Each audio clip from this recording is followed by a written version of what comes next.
I feel like the benefit that I get from reading, whether they be audiobooks or physical books, outweighs any other form of medium, whether it be articles, news, podcasts. I've tried it, I've done it, but books supersede it for me. So I'm like, why don't I just double down on the thing that I know works for me? So that's why I'm only focusing on audiobooks or books. Like Adam, I don't really like to talk about how many books I read, because I feel like then it comes a conversation about how much are you retaining from it. That's why I don't tend to talk about how many books I read now. I did in the past, but I don't do now.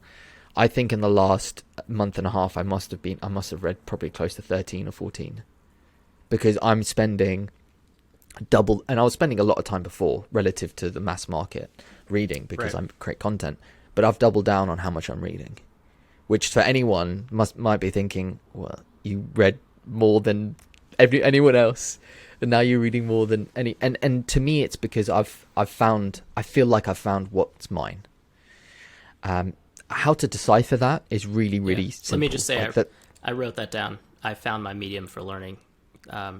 What you said just a minute ago, because I think that says it all. And oftentimes it's just right there in front of us, and we just choose not to see it for whatever reason.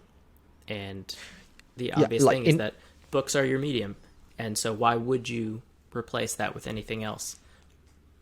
Like in reference to, let's say, programming, which I'm learning now, can watch a YouTube tutorial, but I know that a book's going to be better for me.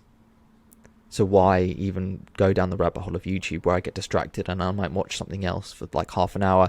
Or it goes back to our previous point where you might watch a tutorial, but that's not actually doing it. Watching a tutorial gets you the feeling that you're doing it because you're watching it and you think that it's you. You think it's you that's doing it because someone's doing it, but you're just watching it as if you're just a bystander. You might as well just turn it off and then go do it yourself. So that's what I feel like with actual reading. Like that's why I bought books on programming, on HTML, CSS, JavaScript. Like that's why I bought the book, because I know that works for me.